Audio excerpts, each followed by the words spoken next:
시편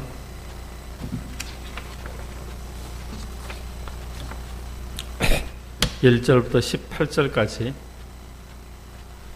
시편 1절부터 18절까지 교독합니다. 교독.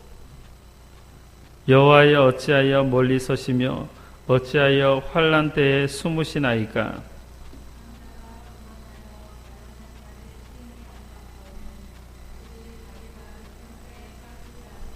악인은 그의 마음의 욕심을 자랑하며 탐욕을 부리는 자는 여호와를 배반하여 멸시하나이다.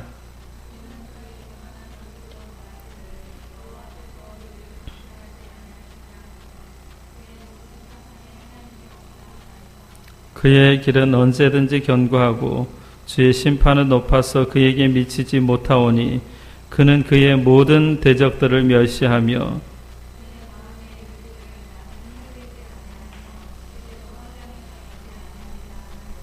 그의 입에는 저주와 거짓과 포악이 충만하며 그의 혀 밑에는 잔해와 죄악이 있나이다.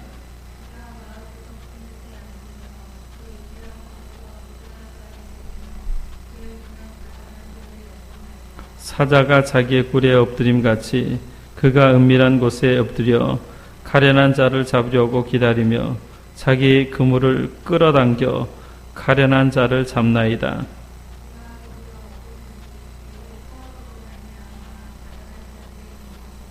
그가 그의 마음에 이르기를 하나님이 잊으셨고 그의 얼굴을 가리셨으니 영원히 보지 아니하시리라 하나이다.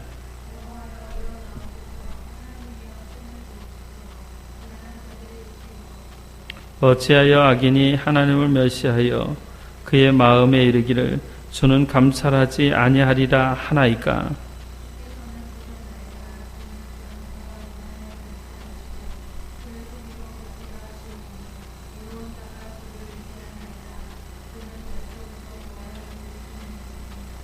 악인의 팔을 꺾으소서. 악한 자의 악을 더 이상 찾아낼 수 없을 때까지 찾으소서.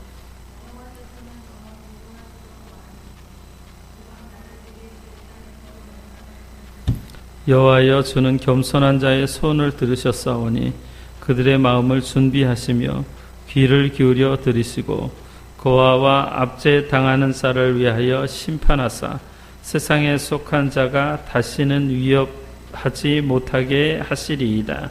아멘. 제목 왜라고 당당하게 기도합시다. 왜라고 당당하게 기도합시다. 시편 9편과 시편은 같은 상황에서 기록된 시라고 지난주에 말씀을 드렸습니다.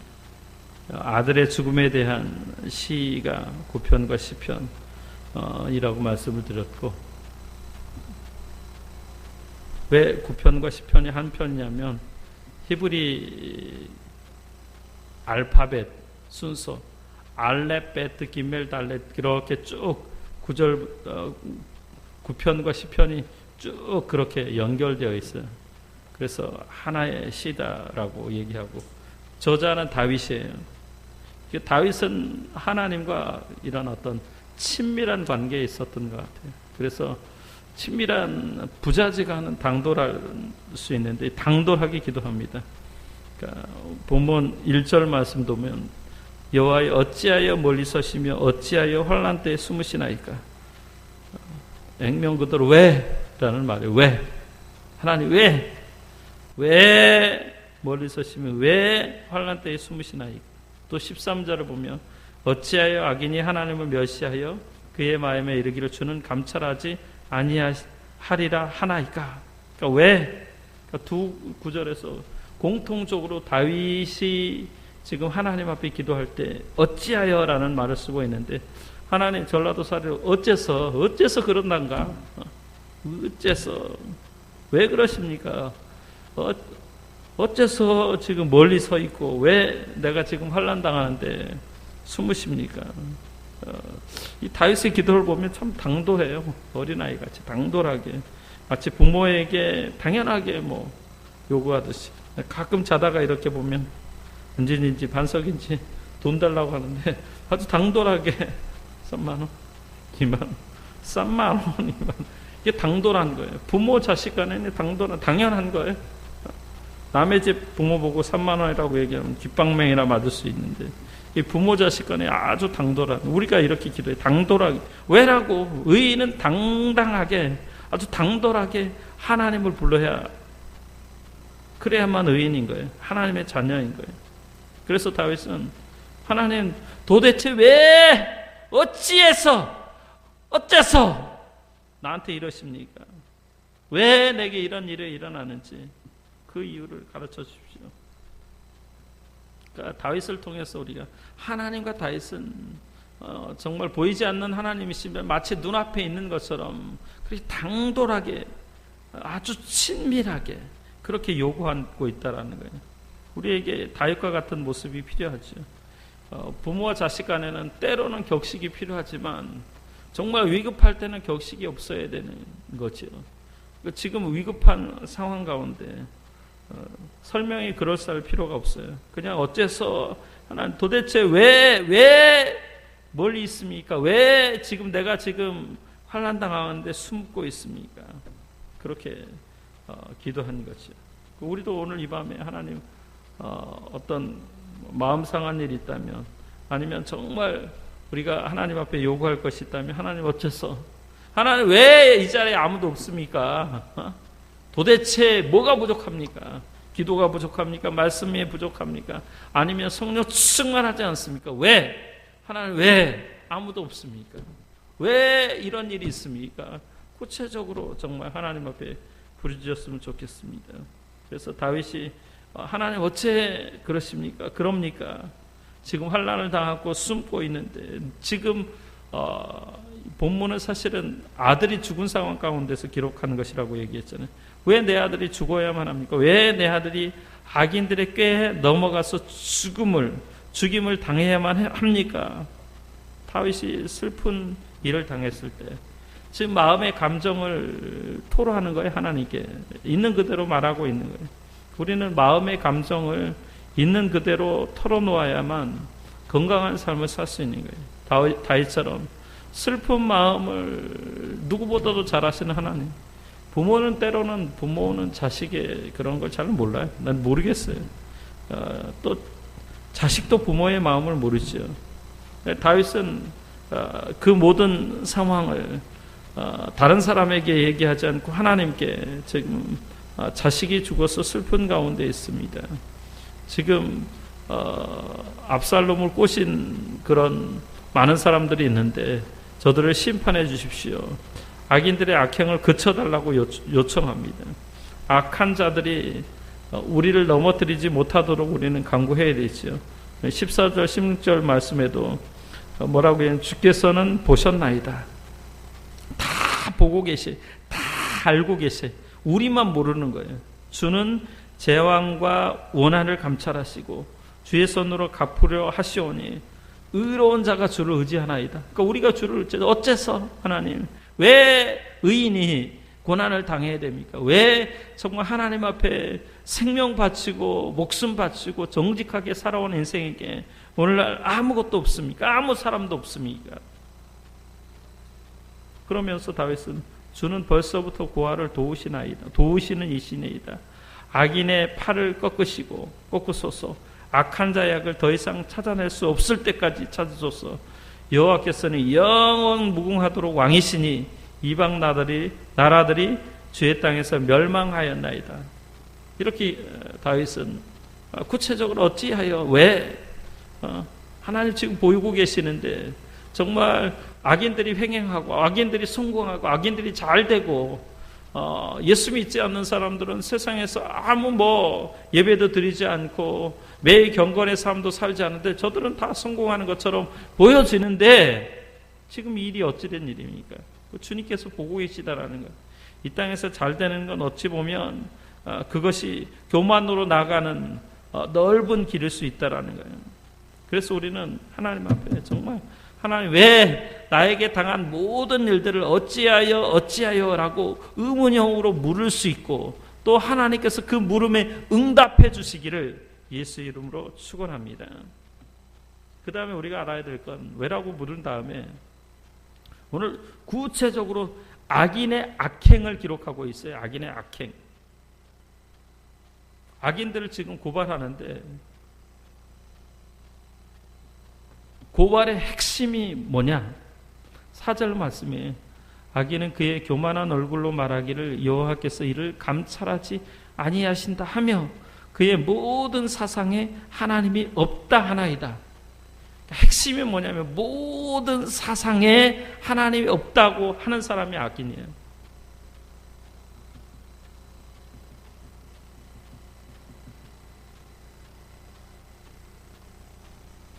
또 본문에 보면 2절 악한 자가 교만하여 가련한 자를 심히 압박하오니 그들이 자기가 베푼 꾀에 빠지게 하소서. 악한 자가 교만에 빠지게 되는 교만한 가난한 자를 심히 압박해. 여기 가련한 자, 가난한 자가 나오는데 가련한 자, 가난한 자는 다 악인에 의해서 핍박을 받는 사람들을 이야기합니다. 구체적으로는 본문에 나오는 고아와 압제당하는 자일 수 있죠. 가난한 사람들. 악한 자는 항상 가난한 사람들을 압박하고 핍박합니다.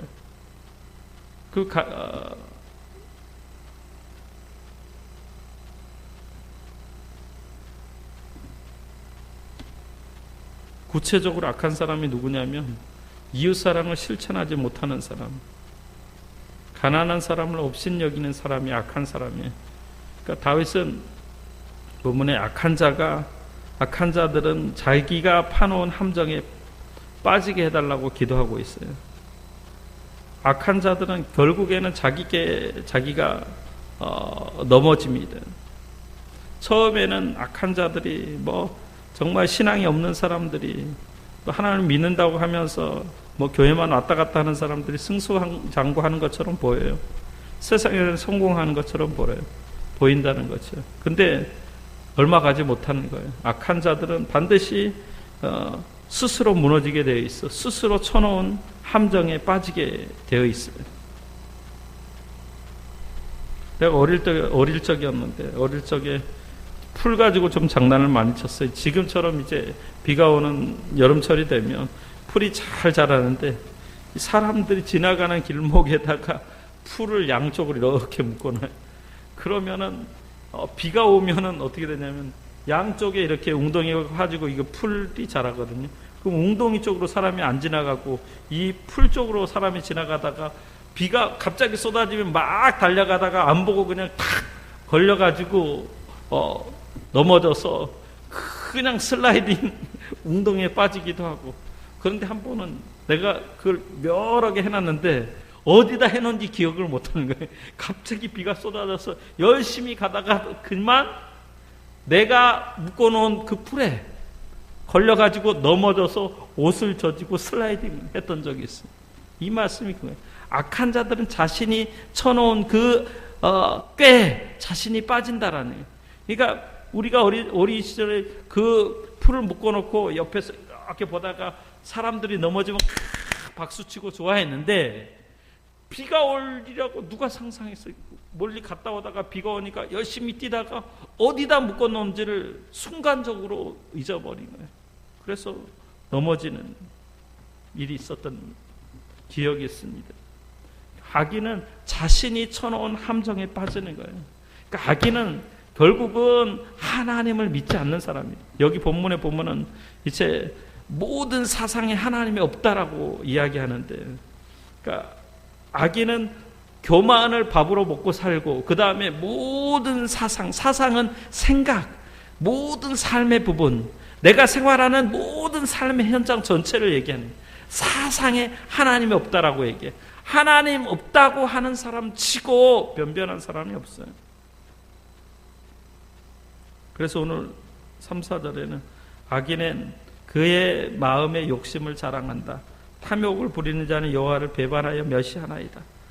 악인은 그의 교만한 얼굴로 말하기를 여호와께서 이를 감찰하지 아니하신다. 이 말은 뭐냐면 내가 하는 모든 일 가운데 하나님께서 내 일들을 보지 않으신다. 악행을 보지 않으신다. 내 삶의 현장 가운데 하나님이 없다라는 거예요. 왜? 하나님 인정하지 않으니까. 감찰하지 않는다는, 하나님 보지 않는다는. 근데 다윗은 뭐라고 해? 14절에 주께서는 보셨나이다. 악인들은 감찰하지 않는데 보지 아니하였다고 얘기했는데 다윗은 하나님은 보신다라고 얘기하는 거죠. 모든 사상에 하나님이 없다라고 얘기하는, 이게 가장 무서운 생각인 거예요. 내가 모든 일들을 결정하는 거죠. 여기 본문에 악인은 욕심꾸러기, 악인은 욕심을 자랑하고 탐욕을 부리고 여호와를 배반하고 여호와를 멸시하고, 악인은 도둑질을 할 때, 살인을 할 때, 강간을 해도, 몹쓸 짓을 해도 하나님이 보시지 않는다고 생각하는 거죠. 그래서 모든 사상에 하나님은 안중에도 없는 거예요. 하나님에 대한 생각 자체가 없는 거예요. 악인의 사상은 하나님이 안 계신다라는 거예요. 학문을 할 때도 악인들은 하나님이 계시지 않는다고 주장해요. 특별히 요새 진화론이 학교에서 가르쳐지고 있는데, 진화론의 주장이 그래요. 진화론은 허구해요. 모든 과학은 가설을 증명해야지만 그게 과학인 거예요. 가설이 있으면, 이론이 있으면 그 이론에 가설을 세우고 가설이 증명 가능해야 돼. 실험 가능해야 돼. 진화론은 처음부터가 가설이에요. 증명된 적이 단 한 번도 없어요. 지금까지 그 어디에서도 증명된 이론이 아니에요.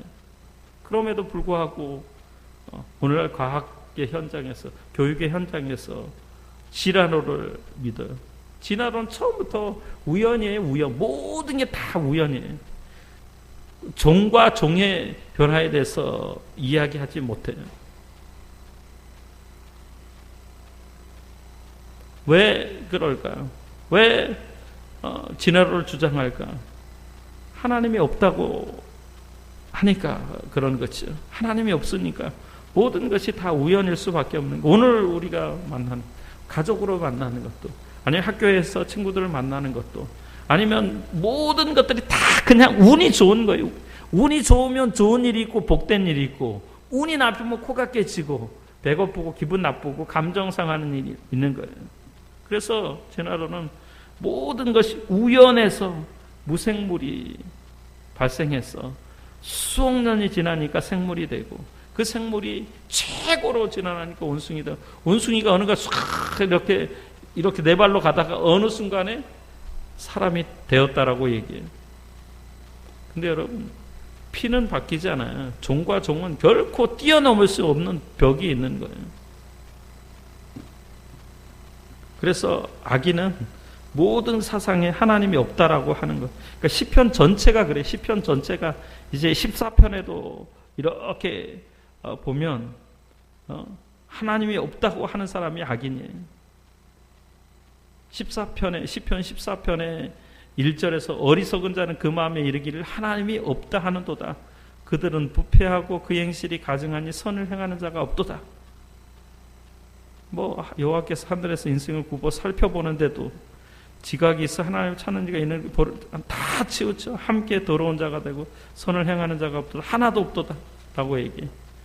시편의 주제 어리석은 자, 악인은 누구냐? 하나님이 없다고 이야기하는 사람.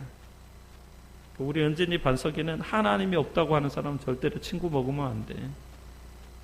하나님 없다고 얘기하는 사람은 정말 무식한 사람이가 악인 중에 악인이야. 그가 아무리 선한 말, 선한 행동, 선한 삶을 살다 할지라도 성경은 그런 사람을 가장 큰 악인이라고 얘기해.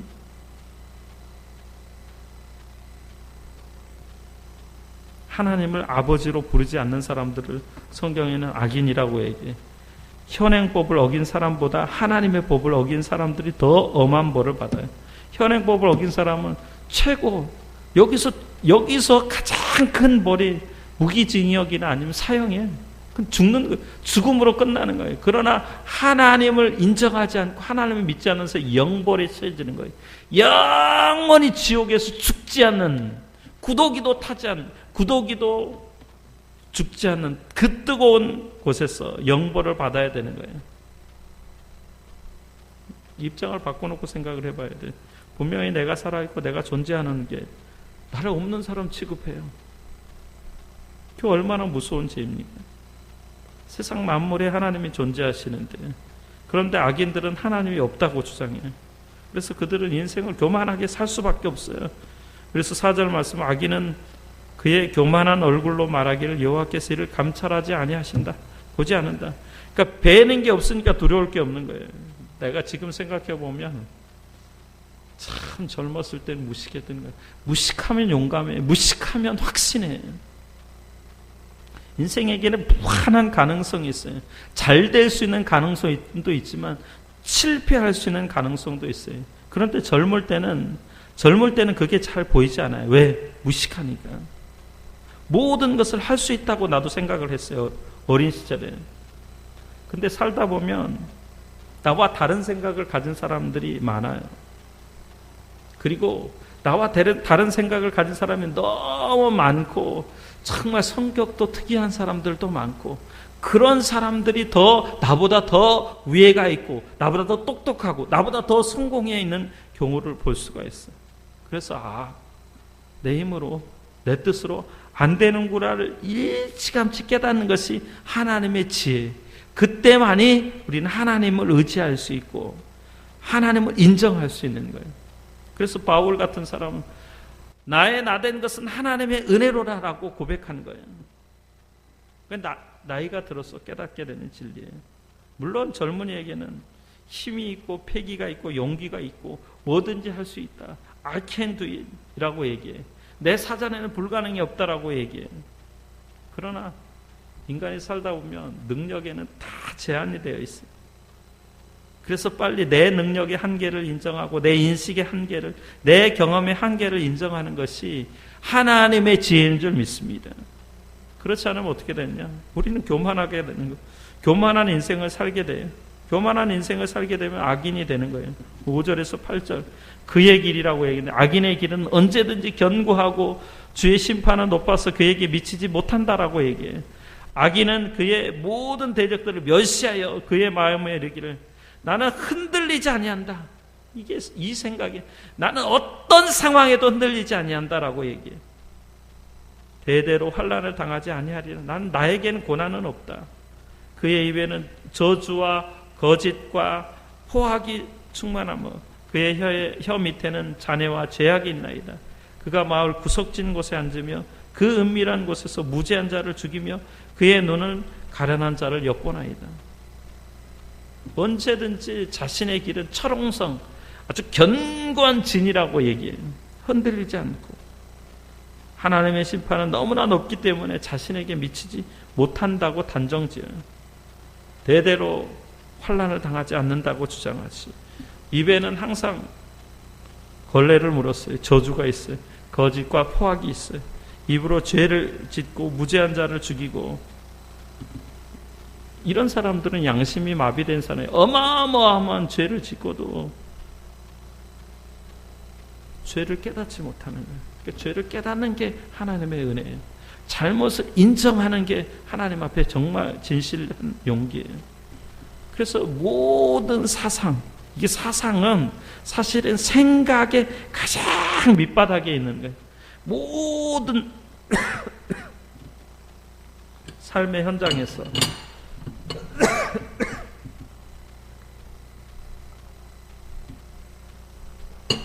모든 삶의 현장에서, 생활에서 하나님이 없다고 생각하는 거지. 악인들의 특징. 악인의 특징이 여러 가지로 얘기를 했어요. 한 가지만 기억하면 될 것 같아요. 악인은 교만하다. 그 다음에 그 교만하기 때문에 자기 생각이 옳은 줄 알고 모든 사상에 하나님 없다라고 얘기하는 거예요. 그럼 우리는 어떻게 해야 될까요? 모든 사상에 하나님이 있다고 생각해야 되죠. 지금 여기 하나님이 계십니다. 할렐루야. 지금 두세 사람만 있어도 두세 사람이 내 이름으로 모인 곳에 내가 너희와 함께하리라 주님이 말씀하셨어요. 나의 모든 아무도 보지 않는 그 깜깜한 어둠의 현장 가운데 주님이 계시다고, 내 걸음걸음마다 주님이 함께 하신다고 인정해야 돼요. 그렇게 믿고 살아야 돼요. 그러면 겸손한 삶을 살 수 있어요. 오늘 시편 17절 18절 말씀 보면 다윗이 이렇게 반대로 기도해. 여호와여 주는 겸손한 자의 소원을 들었사오니. 이제 악한 자들이 아니에요. 겸손한 자들의 마음을 준비하시며 귀를 기울여 들으시고 고아와 압제당하는 자를 위하여 심판하사 세상에 속한 자가 다시는 위협하지 못하게 하시리라. 이 말은 무슨 말이에요? 쉬운 말로 이야기하면 모든 사상에 하나님이 있다고 믿는 사람들, 그런 사람들의 기도를 들으시고 그런 사람들의 간구를 하나님이 속히 들으시고 모든 삶에 하나님이 함께 하신다라는 거예요. 얼마나 우리에게 위안이 되는 거예요. 오늘 이 밤에 기도할 때 하나님께서 우리의 기도를 들으신다. 그렇기 때문에 어찌하여 왜? 하고 기도해도 괜찮다. 당당하게 기도하십시오. 당당하게 우리 모든 생각을 하나님 아십니다. 기도하겠습니다. 하나님, 오늘 이 밤에 저희를 주님 전에 부르셔서 정말 당돌하게 또 당당하게 하나님 앞에 부르질 수 있는 특권을 주신 것 감사합니다. 우리가 겸손한 사람이 되어서 모든 생각과 사상과 우리의 삶 가운데 하나님이 개입하시고 간섭하시고 하나님이 함께 하신다고 인정하며 주님과 동행하는 복된 삶을 살 수 있도록 도와주옵소서. 예수님 이름으로 기도합니다. 아멘. 기도할 것은 기도 제목만 드리고 두 개만 드릴게요. 하나는 상가, 이 비가 오면 이제 피아노 학원과 그 다음에 2층 이렇게 또 교회도 누수가 심한데 외벽 방수와 옥상 방수를 지금 계획 중에 있는데 두 가지 의견이 있어요. 하나는 전체를 완전하게 수리하자는 주장이 있고 또 하나는 지금 물 새는 쪽만 수리하자는 그런 쪽으로 이 주인들의 의견이 달려졌는데 이번 기회에 그냥 완벽하게 수리를 했으면 하는 쪽으로 결정이 날 수 있도록 기도해 주시고 또 토요일날 우리 김창욱 집사 결혼식에 무사히 다녀올 수 있도록 그리고 주일 오후에 목장 모임에 정륜교회 여호수아 남전도회가 지난주에 올지 모른다고 올 수 있다고 얘기했는데 오면 우리 나눔이 피상적인 나눔이 되지 않고 정말 구체적으로 저들에게도 큰 충격이 될 수 있는 정말 삶의 기쁨과 감사함과 또 기도의 제목들을 나눌 수 있는 그런 기회가 될 수 있도록 목장 모임을 위해서 기도해 주시기 바랍니다. 기도하겠습니다.